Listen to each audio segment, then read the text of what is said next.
200 యూనిట్ల ఫ్రీ ఉచిత కరెంటు పథకంపై కూటమి ప్రభుత్వం గొప్ప అప్డేట్ ఇచ్చిందండి. 200 యూనిట్ల ఉచిత విద్యుత్పై కూటమి ప్రభుత్వం క్లారిటీ ఇచ్చిందని చెప్తున్నారు. ఇప్పుడు మనం ఆ క్లారిటీ ఏంటో తెలుసుకుందాం. ఆంధ్రప్రదేశ్ లో కూటమి ప్రభుత్వం 200 యూనిట్ల ఉచిత విద్యుత్ పథకంపై స్పష్టతనిచ్చింది.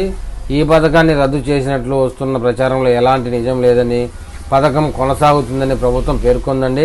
కేవలం కొన్ని మార్గదర్శకాలు పాటిస్తే అర్హులంతా ఉచిత విద్యుత్ లబ్ధి పొందవచ్చునని విద్యుత్ శాఖ తెలిపింది. గత వైసీపీ ప్రభుత్వం ప్రవేశపెట్టిన ఈ పథకం ఎస్టీ, ఎస్సీ వర్గాల పేద కుటుంబాల ఆర్థిక భారం తగ్గించడానికి సహకరించిందండి.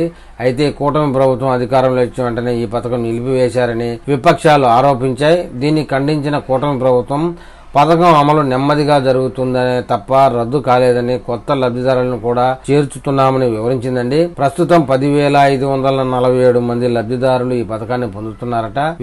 విద్యుత్ శాఖ అధికారిక ప్రకటన ప్రకారం మరింత మంది అర్హులను గుర్తించేందుకు చర్యలు చేపట్టారండి. గతంలో జగన్ ప్రభుత్వం అమలు చేసిన 6 అంచెల కొత్త విధానం వల్ల పలు సంక్షేమ పథకాలకు పేదలు అర్హత కోల్పోయారని, కూటమి ప్రభుత్వం దానిని సరిదిద్దే పనిలో ఉందని మంత్రి గొట్టిపాటి రవికుమార్ చెప్పారండి. ఉచిత విద్యుత్ పొందాలనుకునేవారు కొన్ని మార్గదర్శకాలను పాటించాలని సూచించారు.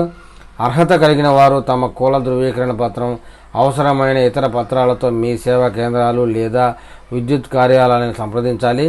వీటి ప్రక్రియ పూర్తయిన వెంటనే వారు 200 యూనిట్ల ఉచిత విద్యుత్తును పొందవచ్చని చెప్తున్నారండి. ప్రభుత్వ పథకం అమలుపై స్పష్టత హామీ ఇస్తుంది. లబ్ధిదారులు తగిన పత్రాలు సమర్పించి పథకం ద్వారా లబ్ధి పొందాలని సూచిస్తుంది.